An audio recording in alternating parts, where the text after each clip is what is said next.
What is the day of the Lord? கர்த்தருடைய நாள் என்றால் என்ன?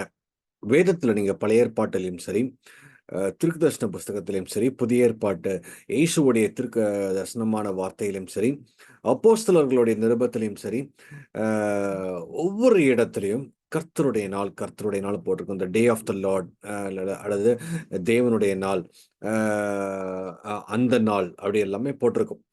இந்த கர்த்தருடைய நாள் அப்படின்னா என்ன? நம்ம ஒரு சாதாரணமா எடுத்துக்கலாமா? ஏன் அந்த நாள ரொம்ப முக்கியமான நாளாக வச்சிருக்கு? நெறைய பேர் இத ராங்கா இன்டர்ப்ரெட் பண்றது எப்படின்னா, டூரிங் த டே ஆஃப் த லார்ட்ன்னு சொல்லும்போது சண்டேன்னு சொல்லி இன்டர்ப்ரெட் பண்றாங்க. இது சண்டேக்கு இதுக்கு சம்மந்தமே கிடையாது. கர்த்தருடைய நாள் தேவனுடைய ஒரு ஒரு மிகப்பெரிய திட்டத்தை இந்த பூமியில நிறைவேற்றுகின்ற நாள். அதாவது இன்னும் இன்னும் தெளிவாக சொல்லப் போனதா, அவருடைய நியாயத்தீர்ப்பை இந்த பூமியில அவர் செய்கின்ற நாள். அல்லது மனுக்குலத்தை முற்றிலுமாக ரெடீம் பண்ணி தன்னுடைய ராஜ்யத்துக்குள்ளாக அழைத்து சென்று இந்த பூமியில தன்னுடைய ராஜ்யத்தை ஸ்தாபிக்கிற ஒரு நாளாக இருக்கும். நெறைய காரியங்கள் இதுல ஒவ்வொரு தீர்க்கதரிசிகளும் இதை பத்தி போட்டிருக்காங்க. 2ஆம் வருகை, ரகசிய வருகையில 2ஆம் வருகையில இயேசு கிறிஸ்து வரும்பொழுது, அதாவது சபையோட சேர்ந்து இயேசு கிறிஸ்து வெள்ளை குதிரையில இந்த பூமிக்கு வரும்பொழுது, இந்த பூமியில நடக்கின்ற நாட்கள் தான், அந்த நாள் தான் கர்த்தருடைய நாளாக இருக்கும். இது ஏதோ ஒரு நாள் மட்டும் நடக்கிற காரியமாக இருக்குமான்னு தெரியாது நமக்கு. ஆனா, இயேசு கிறிஸ்துவோடைய 2ஆம் வருகை தான் அவருடைய நாளாக காணப்படுது. ரகசிய வருகை பூமியில இருக்கவங்களுக்கு அவர பார்க்க முடியாது. கண்கள் யாருக்குமே அவருக்கு தெரியாது. சபை மட்டும் தான் எடுத்துக்கொள்ளப்படும். இயேசு கிறிஸ்துவோட 2ஆம் வருகை தான் அவருடைய பகிரங்க வருகை. வெளியரங்கமாக தெரியப்படுகின்ற வரை ராஜாதி ராஜாவாக, அதாவது இந்த பூமியை ஆளுகை செய்வதற்காக ஒரு ராஜா இந்த பூமிக்கு வருவார். அந்த ஒரு நாள் தான் கர்த்தருடைய நாள். அதாவது டே ஆஃப் த லார்ட். அதுதான் இயேசுவுடைய நாளாக இருக்கிறது. ஓகேங்களா? இதுவரைக்கும் இயேசுவுடைய 4 தன்மையை நம்மளால வேதத்துல அறிந்து கொள்ள முடியும். 1வது வருகையில ரட்சகராக வந்தார். 2வது இப்ப பார்த்தீங்கன்னா, நமக்காக பரிந்து பேசுகிறவராக பிரதான ஆசிரியராக இருக்கிறார். ஹை பிரீஸ்ட் பிரதான ஆசிரியராக காணப்பட்டுக் கொண்டிருக்கிறார். அடுத்தது 3வது பார்த்தீங்கன்னா, நமக்காக சபை எடுத்துக்கொள்வதற்காக மணவாளனாக வருவார். 4வது ராஜாதி ராஜாவாக வருவார். அதுதான் ஃபைனல் ஃபேஸ். ஓகேங்களா? அதோட அவர நம்மள எட்டர்னிட்டி கொண்டு போறதுக்கான ஒரு பிளான அவர் ஸ்டார்ட் பண்ண ஆரம்பிச்சுருவார். ஏற்கனவே ஸ்பிரிச்சுவலாக நடத்திட்டு இருக்கிறாரு. பிசிக்கல் அவரோட பிசிக்கல் ரெலம் இந்த பூமியில ஸ்தாபிக்கப்பட்டு, பூமிக்குரிய ராஜ்யத்தை அவருடைய கரங்களில் கொண்டு அது கர்த்தருடைய நாளாக மாறி, நீங்களும் நானும் தேவனுடைய ராஜ்யத்துக்குள்ளாக பிரவேசிக்கின்ற நாளாக காணப்படும். சரி, அந்த கர்த்தருடைய நாள்ல ஸ்பெசிஃபிக்கா என்னென்ன நடக்கும்னு சொல்லிட்டு தீர்க்கதரிசிகள் நெறைய இடத்துல சொல்லியிருக்கிறாங்க. குறிப்பாக இது ரொம்ப முக்கியமான நாட்கள் என்னன்னா, அந்த நாள் தான், அதாவது அந்த நாள் மிக சமீபமேன்னு சொல்லிட்டு நம்ம நெறைய பாடல்கள்லாம் நம்ம கேட்டிருப்போம், பாடியிருப்போம். இல்லைங்களா? அந்த நாள், அந்த வேதத்துல போட்டிருக்கிற அந்த நாள் அல்லது கர்த்தருடைய நாள், பயங்கரமான நாள். அது திருடன் வருகிறதைப் போல இருக்கும்.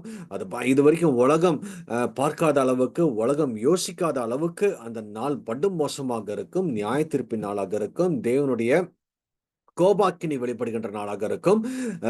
தன்னுடைய ஜனங்களை மீட்கின்ற நாளாக காணப்படும். நெறைய ஈவென்ட்ஸ் அந்த நாட்கள்ல நடக்கிறதாக வேதத்துல போட்டிருக்குது. குறிப்பாக ஏசாயா 2ஆம் அதிகாரம் நீங்க 12ஆம் வசனத்துல நீங்க பார்த்தீங்கன்னா, எப்படி தன்னுடைய ஜனங்களை அவர் ஹம்பிள் பண்ண வைக்கிறார். தன்னுடைய ஜனங்கள்ங்கிற சொல்லும்பொழுது, அவருடைய படைப்பை அந்த நாட்கள்ல அவருக்கு முன்னாடி பணிந்து கொள்ளும். போட்டிருக்கு பாருங்க. நான் இங்கிலீஷ்ல வாசிக்கிறேன். "For the Lord of the host has a day against all that is proud." யாரெல்லாம் பெருமையா இருக்கிறாங்களோ அவங்கள எல்லாத்தையும் கீழே பணிய வைப்பாரு. ஓகேங்களா? யாரெல்லாம் அவங்க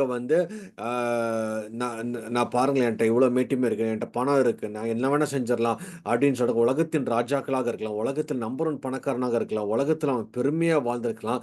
இயேசு கிறிஸ்துவோடைய அந்த 2ஆம் வருகையில முழங்கால் யாவும் முடங்கும், நாவுகள் யாவும் அறிக்கை செய்யும், இயேசுதான் மெய்யான தேவன் சொல்லிட்டு இந்த முழங்கால் யாவும் முடங்கும்னா அவருடைய வருகையை பார்த்து இவங்க நடுங்கி they all humble themselves. அதுதான் இந்த ஏசாயா தீர்க்கதரிசனமாக சொல்லுகிறார். இல்லைங்களா? எல்லாம் யாரெல்லாம் ப்ரௌடா இருந்தாங்களோ, யாரெல்லாம் லாஃப்டியா இருந்தாங்களோ, they all shall brought low. எல்லாருமே பணிந்து கொள்வதற்கு அளவுக்கான ஒரு வழியை ஆண்டவர் இடத்துல வைக்கிறார். இல்லைங்களா? அப்போ அது ரொம்ப முக்கியமான ஒரு காரியமாக இருக்கிறது. இத தவிர இது கர்த்தருடைய நாள் பயங்கரமாக இருக்கும். கர்த்தருடைய நாள் திருடனை திருடன் வருகிறதைப் போல இருக்கும்னு சொல்லிட்டு நீங்க நெறைய அ நீங்க காரியங்கள நீங்க பார்க்க முடியும். குறிப்பாக எசாயா 13:6ல பார்த்தீங்கன்னா, "வெயில், for the day of the Lord is near. As destruction from the almighty it will come. அது வந்து ஒரு ஒரு ஒரு அழிவுக்கு ஏதுவான ஒரு நாளாக காணப்படும். நல்லா நீங்க யோசித்து பார்த்தீங்கன்னா, இயேசு கிறிஸ்துவுடைய 2ஆம் வருகையில குறிப்பாக அந்த 7 வருஷம், அதாவது அந்த வருகைக்கு முன்னாடி ஒரு 7 வருஷம் அந்திகிறிஸ்து இந்த பூமியில ஆளுகை செய்து கொண்டிருப்பான். தன்னுடைய முத்திரையை கொண்டு தனக்கென்று அவன் அவன் தனக்கென்ற ஒரு கூட்டத்தை அந்திகிறிஸ்துக்கு முன்னாடி, அதாவது பிசாசுக்கு பின்னாடி ஏற்படுத்தி வைத்திருப்பான். அப்ப யாரெல்லாம் அந்திகிறிஸ்துவோ அந்த விக்கிரகத்துக்கு பின்னாடியோ அவன் கொடுக்கின்ற முத்திரையை ஏற்றுக்கொண்டிருக்கிறார்களோ அவர்கள் எல்லாரும் அன்னைக்கு சங்கரிக்கப்படுவார்கள். என்னைக்கு அந்த டே ஆஃப் த லார்ட் அன்னைக்கு. அதுதான் இந்த டிஸ்ட்ரக்ஷன்ஸ் பத்தி போட்டிருக்கு. Destruction from the almighty it will come.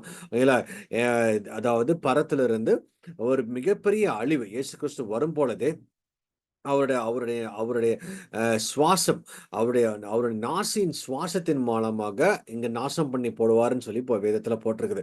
அப்படின்னா அந்த நாட்கள்ல யாரெல்லாம் பிசாசுக்கு பின்னாடியோ, யாரெல்லாம் இது விக்கிரகத்துக்கு பின்னாடியோ அவங்க அவங்க அதாவது விக்கிரகம்னு சொல்லும் பொழுது அந்தி கிறிஸ்துக்கு பின்னாடி ஸ்பெசிஃபிக்காக அவங்க மாட்டிக்கிட்டு இருந்தாங்களோ, அவங்க எல்லாருமே சங்கரிக்கப்படுவார்கள். என்னைக்கு அந்த டே ஆஃப் த லார்ட் அன்னைக்கு. ஓகேங்களா? ஒரு பக்கம் அந்த ப்ரைடு யாரெல்லாம் பெருமையா மேட்டுமையா இருக்கிறாங்களோ எல்லாரையும் ஹம்பிள் பண்ண வைக்கிறாரு. இன்னொன்னு it would be considers day of destructions. ஓகேங்களா? அதே போல எசேக்கியேல் 13:5 நீங்க பார்த்தீங்கன்னா, அ அ அந்த இடத்துல வந்து ஒரு பெரிய பேட்டில பத்தி பேசியிருப்பாரு. அந்த இடத்துல அ ஒரு பெரிய யுத்தம் நடக்கிற மாரி அந்த இடத்துல எசேக்கியேல் தரிசனம் சொல்லியிருப்பாரு. அப்படின்னா, அந்த இயேசு கிறிஸ்துவோடைய 2ஆம் வருகையில தான் இன்னைக்கு அதாவது அன்னைக்கு நாட்கள்ல ஆர்மகதான் யுத்தம். அதாவது ஆர்மகடான் ஒரு இடத்துல பிசாசும் தன்னுடைய ஜனங்களும் இயேசுவோடைய வருகை வந்தார்ன்னா, அவர எப்படியாவது அழிச்சிடலாம்னு சொல்லிட்டு தங்களுக்குள்ள எல்லா டெக்னாலஜியும், தங்களுக்குள்ள எல்லா வார் வெப்பன்ஸையும் எடுத்துட்டு இஸ்ரேலுக்கு விரோதமாக போய் நிப்பாங்க. எங்கெங்க? அந்த மவுண்ட் ஆலிவ்ஸ்க்கு முன்னாடி. அவர் தான் மவுண்ட் ஆலிவ்ஸ்ல வந்து இறங்குவாருன்னு சொல்லிட்டு பைபிள்ல தெளிவாகவே போட்டிருக்கு. சரி இவங்களும் அதுக்கு அதுக்கு நம்பி அவங்க போய் இறங்க போல தான் இயேசு கிறிஸ்து பகிரங்கமாக தன்னுடைய சபையோட வருவார். அந்த அந்த அந்த வருகையில அவருடைய நாசியின் சுவாசத்துல ஒரு பெரிய வார் அங்க நடக்கும். ஓகேங்களா? சோ எல்லாருமே சங்கரிக்கப்படுவார்கள். ஓகேங்களா? இதுதான் எசேக்கியேலோட தீர்க்கதரிசனமாக இருக்குது. யோவேலும் இத குறித்து நெறைய காரியங்கள் பேசியிருக்கிறாரு. அந்த நாட்கள்ல வந்து பயங்கர டிஸ்ட்ரக்ஷன்ஸ் நடக்கும். அது வந்து சாதாரண நாள் இல்ல. அது பயங்கர மோசமான நாள்னு சொல்லிட்டு யோவேல் 1:15 நீங்க பார்க்க முடியும். அதேபோல யோவேல் 2:1 நீங்க பார்த்தீங்கன்னா, இன்னும் இன்னும் ரொம்ப அ அந்த அந்த நாட்கள்ல உள்ள அலாரம், அதாவது ஒரு ஒரு பெரிய அ கூச்சல், சத்தங்கள் எல்லாமே எல்லாமே பயந்து நடுங்கி ஒளிந்து கொள்வார்கள்ன்னு சொல்லி அந்த இடத்துல போட்டிருக்கும். ஓகேங்களா? அ இன்னும் நீங்க நெறைய யோவேல் பத்தி பார்த்தீங்கன்னா, அ அந்த அந்த நாட்கள்ல வந்து வேலி ஆஃப் டெசிஷன்ஸ் ஆண்டவர் வந்து அந்த இடத்துல முடிவு எடுக்கிறது தான். ஓகேங்களா? அந்த அந்த இடத்துல வந்து தேர் இஸ் நோ ஆப்ஷன். ஓகேங்களா? இந்த ஆண்டவர் வந்து ஒரு ஒரு ஒரு முடிவு அந்த இடத்துல எடுத்து யார் யாரெல்லாம் மீட்டுக் கொள்ளணுமோ, குறிப்பாக இஸ்ரவேல் ஜனங்களை ஆண்டவர் மீட்கொள்வார். அவங்க வந்து முத்திரை போடாமல் ஆண்டவர் அவங்களை பாதுகாத்து இருக்கும்போது அவங்களை மீட்டுக்கொண்டு தன்னுடைய ராஜ்யத்துக்கு எடுத்துட்டு போவார். சபை ஏற்கனவே மீட்டுக் கொள்ளப்பட்டிருக்கும். ஓகேங்களா? அப்ப சபையும் இயேசு கிறிஸ்துவோட சேர்ந்து தான் வரும். இங்கு கைவிடப்பட்டவர்கள், அதாவது உபத்திரவ காலத்துல யாரெல்லாம் இருந்தாங்களோ, அவங்க முத்திரை போடாமல் இயேசுவுக்காக வைராக்கியமாக உபத்திரவத்துல பாட அனுபவிச்சுட்டு இருந்தாலும், அவர்களை மீட்கும்படியாக இயேசு கிறிஸ்து அந்த இடத்துல வருவார். ஓகேங்களா? ஒரு பக்கம் டிஸ்ட்ரக்ஷன்ஸ் நடக்கும். இன்னொரு பக்கம் மீட்பும் நடக்கிறது. ஓகேங்களா? இது 2மே ஓகேங்களா? He is almighty God. அந்த நாள்ல எவ்ளோ காரியங்கள் நடக்குது பாருங்களேன். அந்த ஹம்பிள் எல்லாம் பிரைடா இருக்கிறவங்கள தாழ வைக்கிறாரு. இன்னொன்னு வந்து ஒரு பக்கம் வார். ஓகேங்களா? இன்னொரு பக்கம் டிஸ்ட்ரக்ஷன்ஸ் நடக்குது. இன்னொரு பக்கம் வந்து அ திருடனை வருகின்ற அளவுக்கு அவர் வருகிறார். இன்னொரு பக்கம் இன்னொரு பக்கம் இந்த இடத்துல அ யாரெல்லாம் ரட்சிக்கப்படணும்னு ஆண்டவர் முன்குறித்து அந்த இடத்துல அவங்கள பாதுகாப்போட இந்த 7 வருஷம் உபத்திர காலத்துல வச்சிருக்காங்க. அவங்கள எல்லாத்தையும் மீட்கும்படியாக வருகிறார். தன்னுடைய ராஜ்யத்தை ஸ்தாபிக்கும்படியாக, ஓகேங்களா? இயேசு கிறிஸ்து தன்னுடைய ராஜ்யத்தை ஸ்தாபிக்கும்படியாக இந்த பூமியில வருவார்.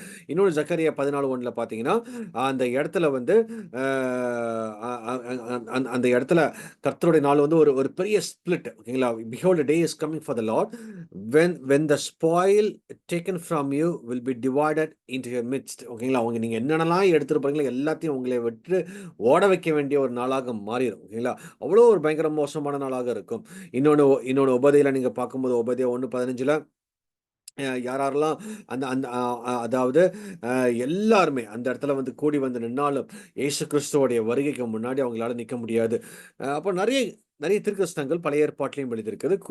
இன்னொரு புதிய ஏற்பாட்டு காலத்துல நேச்சர்ஸ் வில் சப்ஜெக்ட் அப்படின்னு பார்த்தீங்கன்னா, இது யோவேலோட தீர்க்கதரிசனம் தான். இந்த இடத்துல பீட்டர் சொல்வாரு, இயேசு கிறிஸ்துவோட வருகையில சூரியன் வந்து ஆஃப் ஆயிரும். ஓகேங்களா? The sun will become dark. ஓகேங்களா? அப்போ இன்னைக்கு வந்து sun is the most brightest object which the human can able to see it. அதோட பிரைட்டஸ்ட் ஸ்டார்ஸ்லாம் இருக்கு. பட் நம்ம க்ளோசஸ்ட் டு த எர்த். அப்போ அந்த எர்த் நம்மளோட சோலார் சிஸ்டம்லே அது ஆஃப் ஆயிரும். இயேசு கிறிஸ்துவோடைய அந்த நாள் அன்னைக்கு. ஓகேங்களா? ஒரு பயங்கரமான நாள். அந்த நாள் அன்னைக்கு சூரியன் அஸ்தமிக்கும். அதாவது சூரியன் வந்து இருளடையும். சந்திரன் வந்து ரத்தத்தை போல மாறும். ஓகேங்களா? அதான் on the day of the Lord. இன்னும் நிறைய இடத்துல நீங்க பார்த்தீங்கன்னா, இன்னொன்னு 1 கொரிந்தியர் 5:5 நீங்க பார்த்தீங்கன்னா, ஆ அதாவது பிசாசின் கையில ஆண்டவர் ஒப்பு கொடுத்துருவார். நெறைய பேர் வந்து பிசாசுக்கு பின்னாடி அந்த முத்திரை போட்டிருந்தாங்களோ, அவங்க எல்லாருமே பிசாசு போக வேண்டிய இடத்துக்கு போக வேண்டிய சூழ்நிலை வர ஆரம்பிச்சுரும். பிசாசுக்குன்னு லேக் ஆஃப் ஃபயர் ஆண்டவர் வச்சிருக்கிறார்ன்னா, யாரெல்லாம் அவன் அவன் சொல் பேச்சின் கேட்டபடி யாரெல்லாம் அந்த முத்திரையை போட்டிருக்கிறாங்களோ, யாரெல்லாம் அவனுக்கு பின்னாடி இருந்தாங்களோ, அவங்க எல்லாருமே they all will be delivered. அந்த இடத்துல வந்து பிசாசுக்கு ஆண்டவர் ஒப்பு கொடுத்துருவார். இன்னும் நெறைய காரியங்கள் நீங்க அவங்களால பார்க்க முடியும். இயேசு கிறிஸ்து அந்த நாள் திருடனைப் போல வருவார்ன்னு சொல்லிட்டு 1 தெசலோனிக்கர் 5ஆம் அதிகாரம் 2ஆம் வசனத்துல போட்டிருக்கும்.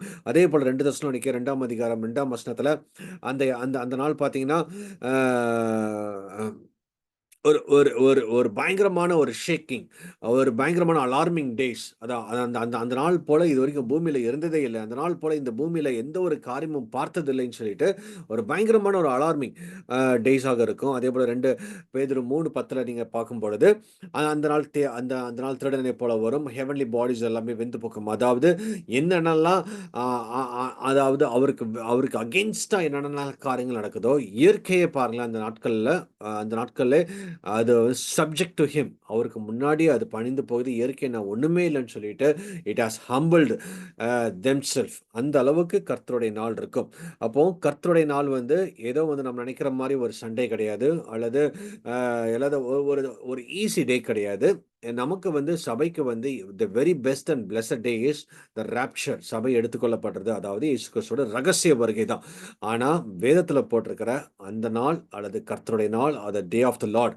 இது எல்லாமே அழிவுக்கு ஏதுவாக, குறிப்பாக அந்த நாள் வந்து இஸ்ரேலை மீட்கும்படியாக மீட்டுக்கொண்டு 1000 வருஷம் அரசாட்சியை அதாவது இஸ்ரேல்ல தலைநகரமா கொண்டு இயேசு கிறிஸ்து தன்னுடைய ராஜ்யத்தை ஸ்தாபிப்பார். அதுல மாம்சத்துல உள்ளால போறவங்க அந்த 1,44,000 பேர் அது யூதர்களாக இருக்கிறாங்க. இதை தவிர கொஞ்சம் கொஞ்சம் அங்கேயும் இங்கேயும் மாம்சத்துல தப்பிச்சு எடுத்து வந்தவங்க, முத்திரை போடாமல் அந்திகிறிஸ்துவோட முத்திரை போடாமல் தப்பித்து வந்தவர்கள் மாம்சத்தில் உள்ள இருப்பாங்க. அவங்களுக்கு எல்லாமே போதித்து சத்தியத்துல வழிநடத்தும்படியாக தான் சபை ஆளுகிறவர்களாக இயேசு கிறிஸ்துவோடைய இயேசு கிறிஸ்துவோட சேர்ந்து இந்த பூமியை ஆளுகை செய்வார்கள். ஓகேங்களா? அந்த நாள்ல இருந்து ஆரம்பித்து 1000 வருஷம் அரசாட்சி இந்த பூமியில நடக்கும். அதுக்கப்புறம் we would be traveling to the eternity. சபை ஏற்கனவே எட்டர்னிட்டிக்குள்ள தான் இருக்கும்.